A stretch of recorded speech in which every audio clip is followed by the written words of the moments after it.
Mouth breather. Just a few off-the-cuff, unscripted thoughts.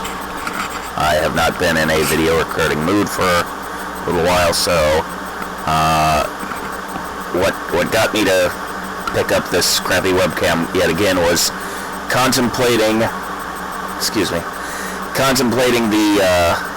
the relationship between humans and technology, with particular reference to the concept of artificial intelligence. A few days ago I watched a video by a channel named Thoughty2, one of the channels that I spend more of my time watching, although it's been a bit harder to get into him since he grew his mustache, which I know seems like a silly thing for me to say, given that you're all staring at my beard, all the 10 millions of you. But anyway, so he had a video talking about how artificial intelligence is dangerous, and it was recorded around the same general point in time when the late Stephen Hawking, then acclaimed as the smartest man in the world, had said things about how he thought AI was incredibly dangerous, and Elon Musk was also saying AI was incredibly dangerous. It was a very popular topic back at that point a year or two ago, and I have always hated the trope of killer robots in movies and so forth, and there was a time when I worked at the VA, and several of my coworkers at the Veterans Administration, for those who are not American, this is the government agency which attempts to take care of military veterans and stereotypically does not that great of a job of it. But a lot of their staff are actual veterans, and it's not that they don't try, it's just there's all sorts of issues with government work, which I won't get into. Anyway, the reason I bring it up is that a bunch of the former veterans who were there, and in particular one guy who sat in the cubicle next to me and was kind of my best friend there, but also had some opinions that I vehemently disagreed with, and one of the things was that he was super into the concept of preparing for a zombie apocalypse. This is another meme that was really popular a couple of years ago, before we had the coronavirus to show us what an actual apocalypse looks like, i.e. very boring and just all about misinformation between various government agencies. It's nowhere near as thrilling as the zombies. Anyway, these guys were super into the zombie apocalypse, and I really found it disturbing how they were just sort of vibrating with the suppressed energy of wanting acceptable targets that they could go to war against. You know, these were people who had been in the military. I don't know how many of them had actually seen action. But if they saw action at all, it was against human beings, and being functional human beings themselves, they had some degree of empathy and compassion towards other human beings. It's one of those things that the Army really, the various military organizations really have to work to try to break you of your instinctive impulse to not want to kill a human being in order to get you to kill the human beings that they say need to be killed. But anyway, the counterpart to that sort of Luke Skywalker syndrome,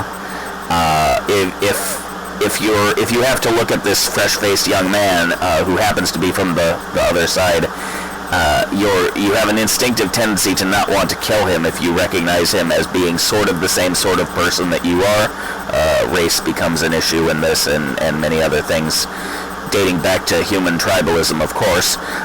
But anyway, so if you can see the person's face, you kind of don't want to kill them, and it's difficult to overcome that instinct in human beings.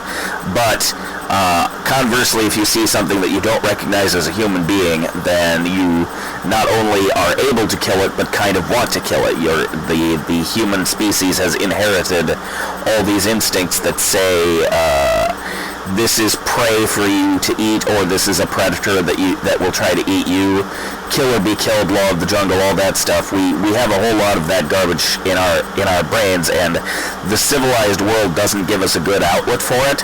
So we all kind of have this dull hum under the surface where we're constantly looking for an excuse. And in these VA people, that was at a fever pitch, I think. And the concept of the zombie apocalypse really got them going because it gave them an outlet for that killer urge that was not being satisfied because they didn't want to kill actual humans or weren't allowed to, or some combination thereof. Anyway, so zombies have that effect on us, and a lot of people really like the zombie apocalypse for that reason, and a lot of people like the killer robot apocalypse for that reason, and aliens are probably the third category that falls under that. So, a huge amount of our pop culture is about one of these three non-human groups is trying to kill all humans, and the humans have to band together and fight back in order to protect themselves.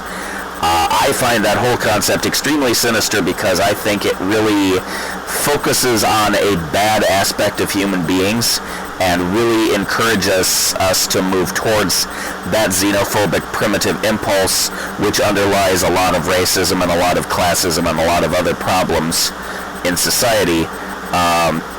We really love to dehumanize, and so the idea of a pre-dehumanized enemy is super seductive to us. It saves us the effort of having to go to the bother of dehumanizing an actual human so that we can kill them, and so we get to vent our killer instinct on this robot or zombie or whatever, and not feel bad about it, and instead feel really good about it because we're satisfying this primal impulse, and so I find this very sort of sinister and destructive, and I can talk more about zombies and aliens at another time. I've already kind of gone into it more than I should have. The main point that I want to talk about today is AI, and I firmly believe, looking back across the whole progress of human civilization, the story that I see is very much one of technology has been almost exclusively good for us. The sort of Frankenstein story template has been tossed around a lot of times. Everybody knows that technology has dangers associated with it. But I think in the vast majority of cases, if you really dig into it, the story is not that technology is dangerous. The story is that humans are dangerous when they have technology. Basically, if you have, let's say for instance, a gun, the NRA's favorite cliche is technically true. Guns don't kill people, people kill people. However, the part that they don't like to say is the counterpart of guns make it easy for people to kill people. And there's all sorts of stuff that I could get off on about that, but again, I have to control my tangents. So technology enables people to do what they want to do. So if you're the kind of person who wants to kill people, then the fact that guns exist makes it super easy for you to kill people. But if you're the kind of person who would really rather not kill anyone, then the fact that guns exist, if we pretend that other types of people don't exist and the gun is only available to you and you're a peacenik, you don't want to use a gun, but you always have the option of using the gun if, a rabid bear or something comes charging out of the woods. It's nice that you have the option of being able to deal with that. So guns are a particularly thorny issue. I'm not pro-gun for the most part, but what I am pro is robot, and a lot of the same tendencies that make people flinch about guns, including myself, also make people, excluding myself, flinch about robots. And I think it's a serious issue that we need to look at and consider carefully. I don't think that inventing artificial intelligence is automatically going to go bad. Just like the gun, it is going to have some negative and some positive effects. And a lot will depend on how it's done. When you see a kind of crappy sci-fi story about killer robots, in most cases, it's pretty clear that the reason that you have killer robots is because the people who programmed the robots and told them what to do were kind of incompetent about it or had corrupt motives, military-industrial complex, trying to get killer robots and then finding out they can't control them, Terminator. There's that template and there's many other templates, but basically, if you another version is Isaac Asimov's 3 Laws of Robotics and the various stories he wrote about that. He did not intend the 3. It's on record. He did not intend the 3 robotic laws to be a good system. It was intended more as a satire of, if we try to make a really simple, easy to understand thing about how robots should behave, then that's going to cause problems. It's going to backfire on us, and we're going to end up in trouble. So no, you don't need 3 laws, and you don't have to have 3 laws.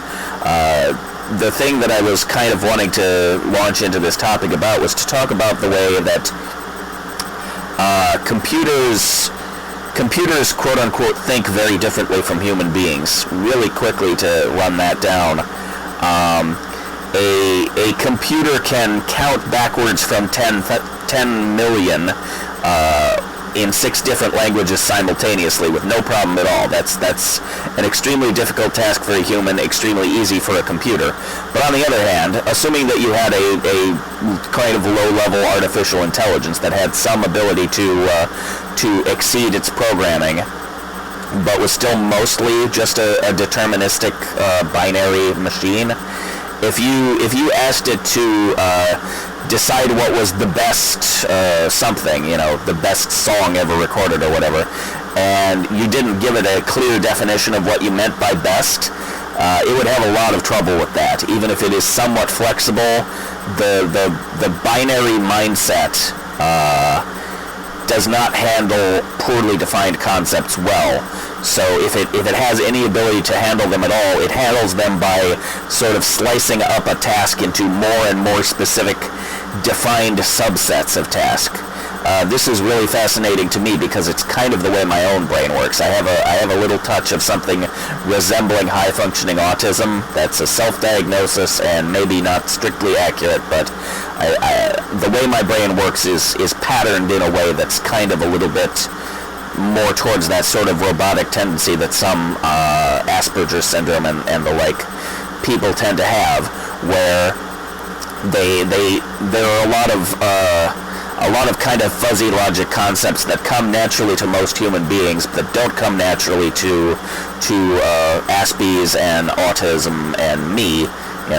The various people who are kind of in that direction are a little bit more robotic. They tend to like little more clear definitions, and they have a harder time with ambiguity.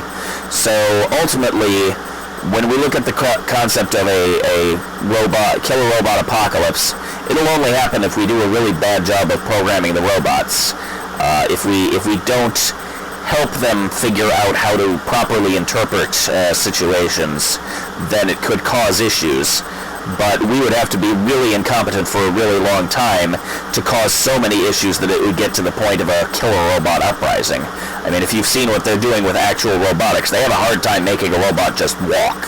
It's really, they have to design an entire robot from the ground up specifically just to be capable of dealing with like uneven terrain and walking on ground that's not perfectly flat at all times. So the killer robot is a long way off, no matter how sinister anybody tries to get about creating one. I do not think that we need to be scared of robots. I think we need to be embracing the possibilities of the technology and being very careful of not fucking it up and not letting our flaws screw up the robot. I think that AI is a lot more likely to save us than it is to destroy us, as long as we're really somewhat careful about it and really intelligent about how we move forward with it. I have a lot more to say on this topic, but as usual, I don't know if YouTube has issues uploading videos longer than 15 minutes, so for the moment I'm trying to keep them under that, and so I will come back to this topic at another time.